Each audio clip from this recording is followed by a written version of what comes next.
Hey boys, so with the form here, that's how it appears at the moment. It's just a little bare.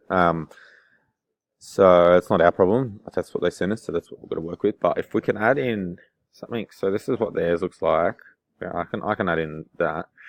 But in terms of like the password and confirmation of password, we can just put like a little bit of text field just between there, maybe saying something like, yeah, choose your password and then I can link those in there. But it'd just be that choose a password, just to pop in between mobile and enter your password.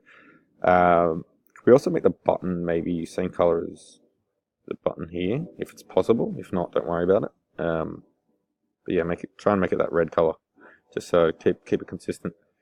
I'll add in the terms and policy down the bottom there, and I don't know if it's possible to add in a checkbox like that. If not, don't worry too much. But yeah, I think it's just that bit of text between the password and mobile. That would be cool. I think that should be it, and then change the color of the button.